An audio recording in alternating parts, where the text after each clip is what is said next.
disproportionately on women, especially working mothers. It is ironic that we're having this conversation the day after Mother's Day and reflecting on the current state of American families in the midst of a pandemic. But equally important, the state of American families and the state of the mothers of those families in the economic realities that they face. 2.5 million American women have dropped out or were pushed out of the workforce since the start of this pandemic. In a recent ABC News poll, 25% of women said they are worse off economically now than they were a year ago, compared to 18% of men. The survey last fall found that almost 40% of working mothers in my state of Illinois, 40%, lost their jobs or were working reduced hours. Nearly half of all working mothers of color reported the same. There are many reasons that this recession has been so economically devastating for so many women, but the two biggest reasons are these. Women are overrepresented in the industries that have been hit the hardest by the pandemic: restaurants, retail, leisure, and hospitality. And women are the primary caregivers, in some cases the only caregivers, in the vast majority of American families.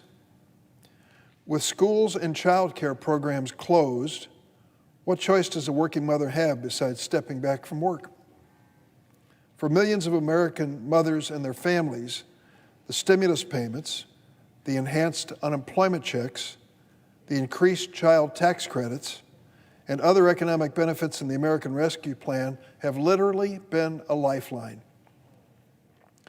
It has enabled these mothers and families to feed their kids and to keep their homes during the worst recession since the Great Depression. So it came as a bit of a surprise that our Republican colleagues would choose to start Mother's Day weekend by vowing to end enhanced unemployment benefits for more than 8 million American workers. They cite the April jobs report as their justification. After we added 770,000 jobs in March, a strong showing, we learned last week the U.S. economy added only 266,000 jobs in April. Immediately, our Republican colleagues cited the disappointing job numbers as proof that the recovery is clearly stalled and we have to do more to get people back to work, as if it justifies ending enhanced jobless benefits. They seem to think that additional unemployment benefits make American workers lazy. They imply that the Americans would rather sit at home, watch nonstop Netflix, and eat chocolate-covered cherries rather than go back to work. They must not know many American workers. Americans want to work. Americans work longer and harder than their counterparts in almost every nation in the world. We should be proud of that work ethic and what it has meant to America. The reason many workers haven't returned to the workplace isn't because they're lazy. People remain afraid of this coronavirus. They lack adequate, affordable child care, and maybe caring for older family members or dealing with a personal health condition. That's the reality of life in families, and particularly struggling working families. Taking away the enhanced unemployment benefits they need to feed their kids and pay their rent or mortgage does nothing to change that reality except make it worse. Our Republican colleagues will say that the April jobs report is the reason for their renewed determination to stop sending these enhanced checks to the jobless families. The real truth is, these Republicans think the federal government ought to do the bare minimum to help working families weather this pandemic. That's their credo. Government isn't the solution.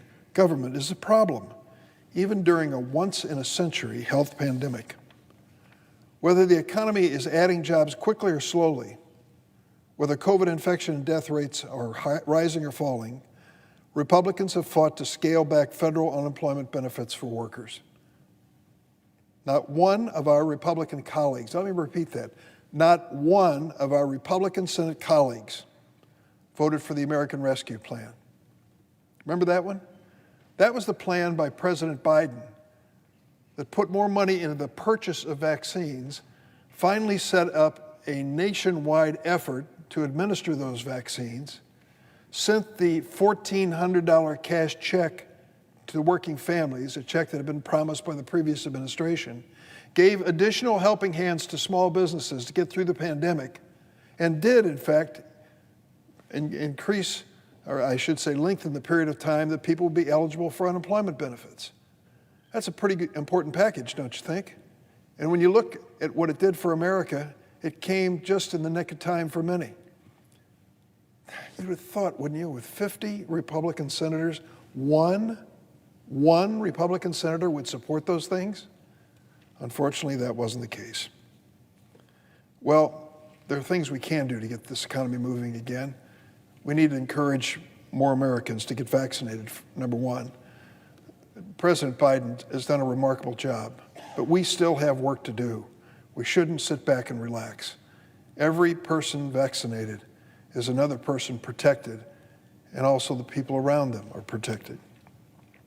The fundamental fact remains, as we talk about all the economics and all the government philosophy, our economy cannot recover completely until this virus is under control. In addition, if the Republicans want to solve the problems facing our workforce, there are pretty obvious answers. Sit down and talk to a working mother who lost a job, who has a child at home, perhaps a young child, and ask them, well, how soon can you be back to work? And their question back to you, Senator, how soon can you take care of my little boy? How much is it going to cost me? That's the reality. And the daycare center is probably closed. The babysitter may not be available. There are lots of reasons, and just may be too expensive. That's the reality of work for American workers today. That mother isn't lazy. That mother faces a challenge which not one of us want to see in our families. Either our children or grandchildren, we don't want them to be a pawn in this whole public debate about when we're going to start or stop helping families. We need to face this workforce problem because it is really key to it, this child care crisis in this country. Do we care enough about families and children to make sure that there is affordable daycare? President Biden does. He's talking about a program nationwide, thank goodness, which will finally address this issue and put a goal in place to keep the cost of daycare manageable for every family, regardless of their means. So what did the Republican Senate leader say last week? He said he was 100% focused on stopping the Biden administration. That's an echo of what he said in the first early days of the Obama presidency. He came to the floor, and instead of talking about what we could do to work together, try to find some bipartisan ground, that he hoped he would do everything he could to make sure that Barack Obama was a one-term president. It didn't take him long to come back with a similar statement with the Biden presidency. It's not encouraging. But I am encouraged by the fact that there are some Republicans who just don't agree with him. I hope that they will step up. I hope that they will show that we can still work on a bipartisan basis. This 100% stopping the Biden administration from Senator McConnell cannot be the basis for a successful congressional session. Senate Democrats have an agenda. It's true. We're 100% focused on getting this pandemic under control and building a better future for our families. We'd like to work with our Republican colleagues to do it. Although they didn't join us, for example, on the child tax credit, I do believe that they really care about the children in America, particularly the poor children in America, and care enough to want to help them with daycare, with early kindergarten classes, with extending the school year beyond 12th grade for skills that are needed. Madam President, you know this well because we come from the same state. Last week I had an exciting visit in Normal, Illinois. Things are not normal in Normal, Illinois. They are exceedingly extraordinary, beyond normal. I visited a plant called the Rivian plant. The Rivian plant is an incredible story. It used to be the Mitsubishi auto plant. 6 years ago, it closed. 1,000 workers were on the payroll at the time. They lost their jobs, good paying jobs. And there sat that empty factory out on the cornfields just west of Bloomington Normal. The mayor of the town of Normal, a friend of ours, Chris Coos, called me a year after the Mitsubishi plant had closed and said, "Senator, I think I've got a buyer." I said, "Chris, what are you drinking?" "No," he says, "I really believe there's a new company going to make electric vehicles that's really interested in the Mitsubishi plant." Well, he was right, and thank goodness he was. Fast forward 4 years later, and the visit last week showed this amazing facility, which is now going to be expanded because of the plans, that's going to build electric vehicles. There already have models on the floor that you can see of SUVs, trucks, and delivery vans for Amazon. Amazon's a major investor in Rivian. And we're not just seeing it in Bloomington Normal. We're seeing evidence that our state, the state of Illinois, has a chance to become the EV state. I look up in the Will County area. The governor was there last week talking about help for a plant that's going to build the heavy trucks and buses that are needed, electric vehicles for the future. You go to Libertyville, Illinois, there is a Dutch supplier of power generating equipment that is relocating some of its facilities in our state. And at the same time, Argonne Laboratory has been doing research on battery technology and leading the nation in doing it for years. And we believe it's a combination that really pays off. So how will our state, or any state, tap into this new economy? With trained and skilled workers, with families that don't have to worry day in and day out about daycare. We've got to make sure that we're ready in Illinois and across the nation for this opportunity. President Biden does. He understands it because he understands the challenges to working families. I can't understand the opposition of the Republicans in Congress to President Biden. They seem to be determined to make sure that America always finishes a solid second. The Biden administration disagrees, and I do too. We have the capacity to continue to lead the world and to continue to lead the world's economy. But it isn't by sitting back, patting ourselves on the back and talk about who won the last election. We've got to roll up our sleeves on a bipartisan basis and get this workforce ready and stand behind our families that send these workers into the plants that are going to create the products that are going to make a success story out of the 21st century. That's what President Biden's for, and I couldn't agree with her more.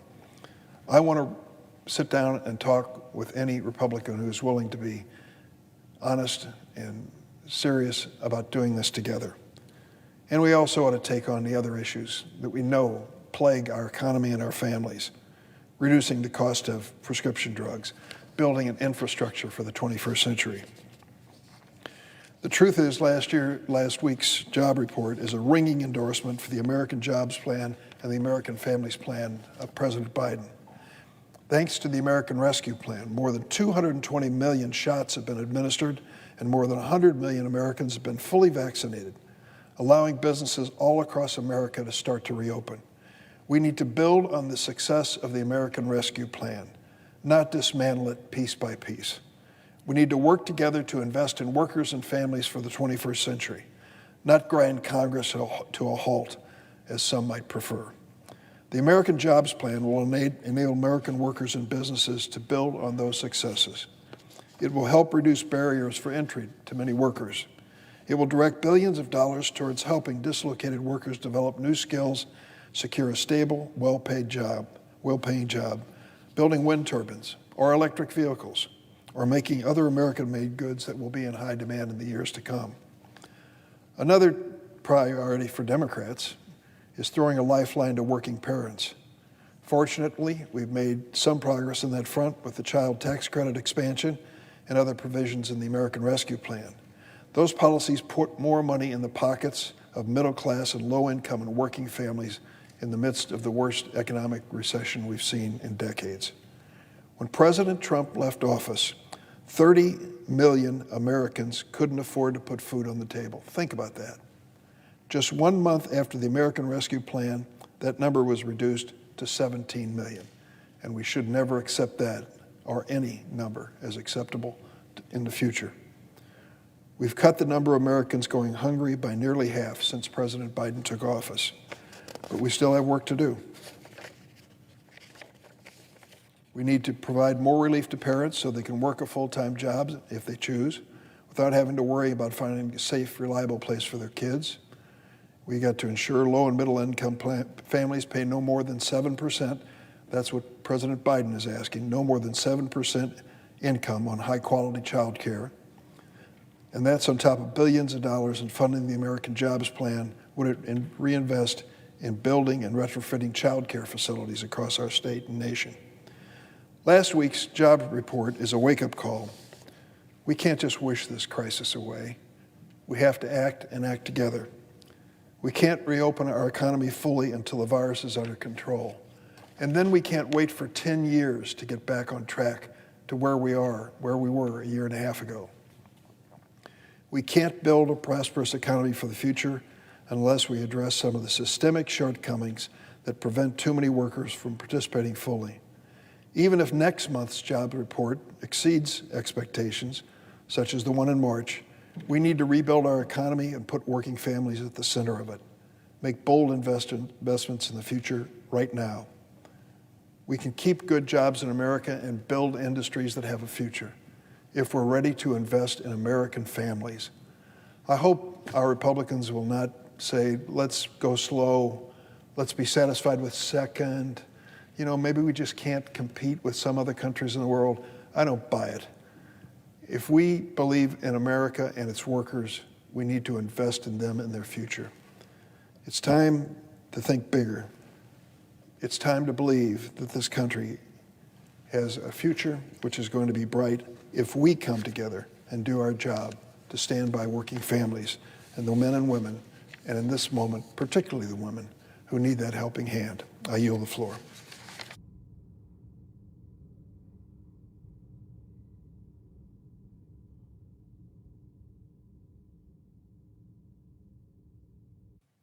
Madam President.